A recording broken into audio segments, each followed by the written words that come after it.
All right, G'day IB Psychologist. A real simple way to figure out should you do a one or two-tailed test for your inferential statistics.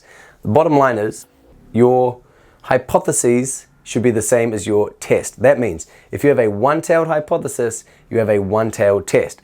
Two-tailed hypothesis, a two-tailed test. I'm almost 100% sure, well, I'm 99.9% sure that your hypothesis should be one-tailed, so you do a one-tailed test. But please don't just take my word for it, you have to look at your hypothesis carefully. Now, what is a one-tailed hypothesis? Your hypothesis is got one tail if you are predicting an effect in a particular direction. So, for example, if you think that one group is going to score higher than the other group, right? There'll be a difference in the two conditions and you know which group you think is going to score higher, then your results are one-tailed. Similarly, if you think you know which you're predicting one group's going to score lower than the other, then your results are one-tailed, right? You're predicting one direction, to quote a great band. I don't know their songs. I quite like Harry Styles though. Anyway, that Sign of the Times is a good song. I digress. One-tailed test, right, is, okay, you predict the direction of the effect, okay?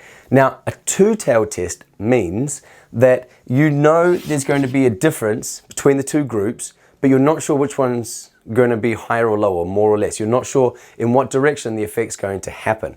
Now, I can't really remember off the top of my head ever coming across an experiment for the IA that should be two-tailed. Why is that? Well, because you have to be able to explain your results using a background theory, right? You're investigating some sort of phenomenon or effect, something that happened in a study, and you have to be able to link a theory to that, which invariably means you have to use a theory to explain why you got those results.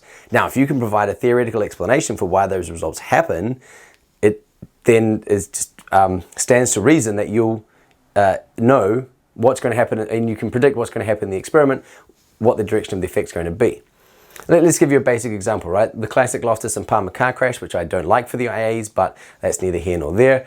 The IA, right? Do you think smash is going to lead to a higher speed estimate than contacted? Yeah, right? Based on the original, based on theories of schema theory, reconstructive memory, or the misinformation effect, whatever you're using, then yeah, we can predict that smash is going to lead to a higher speed estimate than contacted. Therefore, one-tailed hypothesis. I hope that's clear. Now, if you, this is quite a common mistake that I see in my students' work where they just do a two-tailed test for a one-tailed hypothesis. The reason for that, you have to be careful with these social science statistics calculator. The default setting is two-tailed.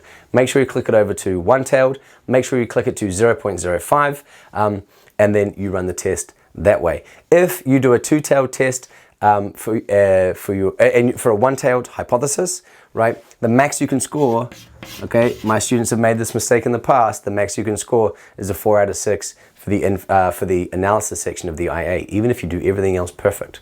All right, so there we have it.